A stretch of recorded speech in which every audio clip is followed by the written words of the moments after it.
भगवान जगन्नाथ की कहानी। रघुदास भगवान जगन्नाथ के एक सच्चे भक्त। एक समय रघुदास नाम के भगवान रामचंद्र के एक महान भक्त थे।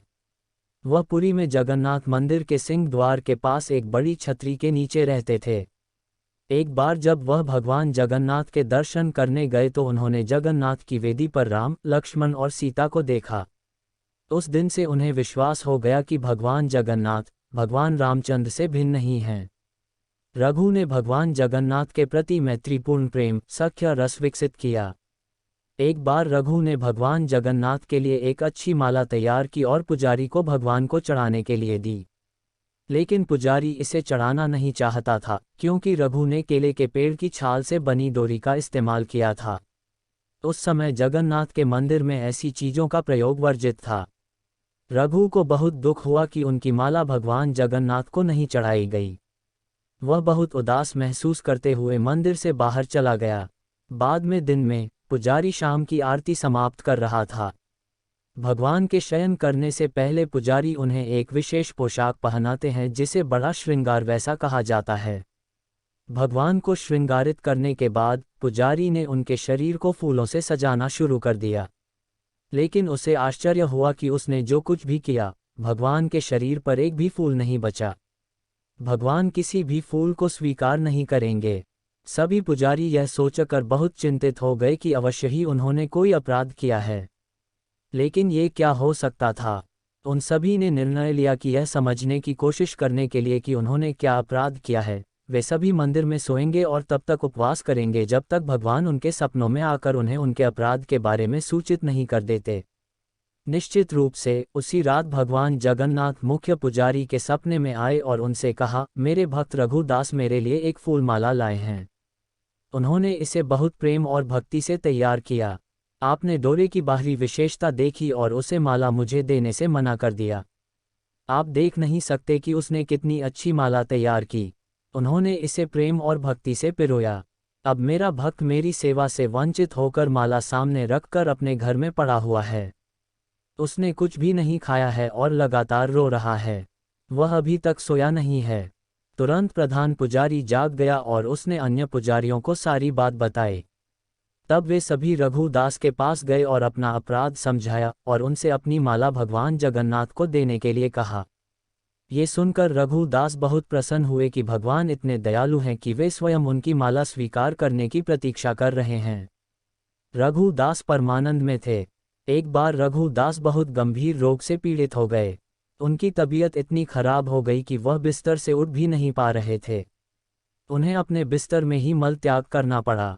बदबू बहुत बुरी थी। रघुदास बहुत बीमार होने के कारण खुद की मदद करने में असमर्थ होकर बेहोश हो गए। एक छोटा लड़का रघुदास की सेवा के लिए आ रहा था। उन्होंने अपने शरीर को साफ किया और चंदन लगाया और गंध को दूर करने और कमरे को शुद्ध करने के लिए अच्छी सुगंधित चीजें पेश कीं।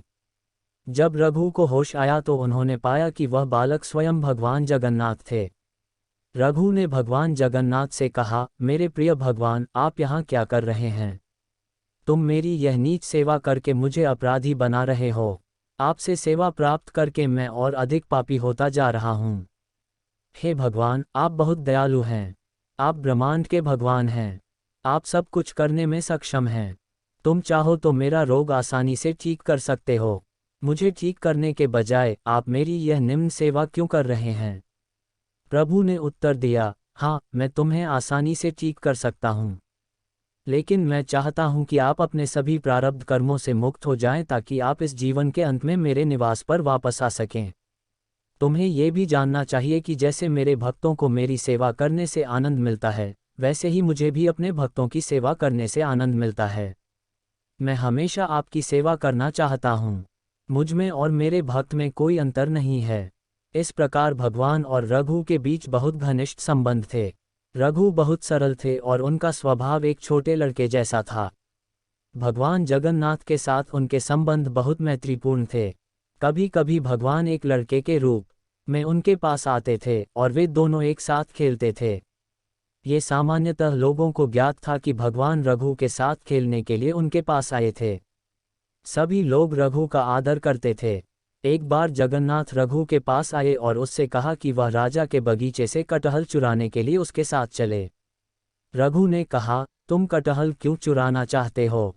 अगर तुम्हें कटहल खाने की इच्छा है तो मुझे बताना, मैं तुम्हारे लिए एक बढ़िया कटहल ले आऊँगा। भगवान जगन्नाथ ने उत्तर दिया, इस तरह मुझे अपने भक्त से सब कुछ मिल रहा है। सच तो यह है कि मेरे पास सब कुछ है।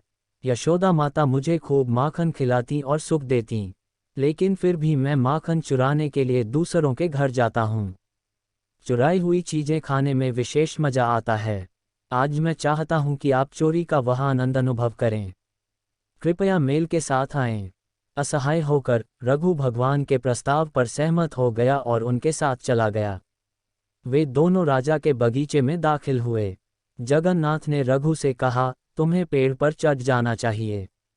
मैं जमीन पर खड़ा रहूंगा। आप अच्छे से अच्छा और बड़ा से बड़ा कटहल तोड़कर नीचे फेंक देंगे। मैं यहीं खड़ा होकर इसे पकड़ लूंगा, फिर हम दोनों भाग जाएंगे। रघु ने भगवान के आदेश का ठीक वैसे ही पालन किया जैसा उन्होंने निर्देश दिया था। वह कटहल के पेड़ पर चढ़ गया और सबसे अच्छे और बड़े कटहल को ढूंढ निकाला और उसे तोड़ लिया।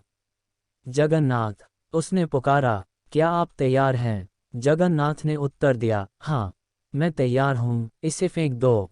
रघु ने कटहल नीचे फेंक दिया, यह उम्मीद करते हुए कि जगन्नाथ उसे पकड़ लेगा।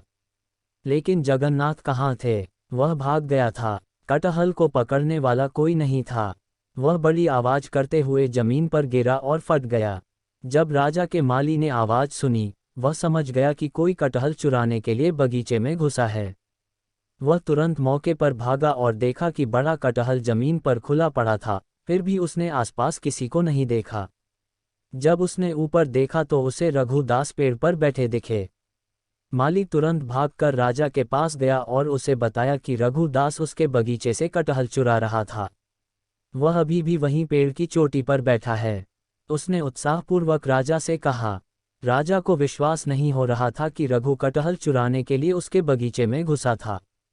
अतः राजा ने अपने मंत्रियों को इकट्ठा किया और उस स्थान पर गए जहां माली ने संकेत किया था।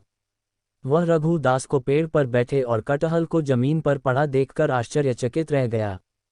राजा के अनुरोध पर रघु पेड़ से नीचे उतर आया। राजा ने रघु से पूछा, मेरे प्रिय प्रभु, यदि आपकी इच्छा कटहल खाने की हो, तुम आधी रात को मेरे बगीचे में आने और पेड़ पर चढ़ने की जहमत क्यों उठा रहे हो? आप मुझे बता सकते थे, मैं कटहल तोड़कर आपके घर भेज देता। रघु ने राजा को पूरी कहानी बताई कि कैसे भगवान जगन्नाथ ने उसे धोखा दिया था। भगवान की लीला सुनकर सभी को आनंद आया और सभी हंस पड़े। उन्होंने रघु की महानता की प्रशंसा की। इस प्रकार मित्रता की मुद्रा में रघु भगवान जगन्नाथ के साथ लीलाएं करते। एक भक्त ने भगवान जगन्नाथ के साथ रघुदास की एक लीला का प्रत्यक्षदर्शी वर्णन किया। एक बार रथ यात्रा के दौरान भगवान ने रथ पर अपना स्थान ग्रहण किया था। राजा द्वारा सड़क साफ करने के बाद रथ चलने के लिए सब कुछ तैयार था। हजारों लोगों ने रस्सी खींची, लेकिन रथ आगे नहीं बढ़ा। स्थिति को देखते हुए ब्रिटिश सहेवा ने रथ को खींचने के लिए एक शक्तिशाली हाथी की व्यवस्था की। फिर भी रथ नहीं हिलेगा। सहेवा ने रघुदास से कहा, रघुदास जी, ये किस प्रकार के भगवान हैं? मैंने हाथियों को काम पर लगाया है, फिर भी यह रथ नहीं चलेगा। ये सुनकर रघु रथ पर चढ़ गए और भगवान जगन्नाथ के निकट गए। उसने प्रभु के कान में कहा।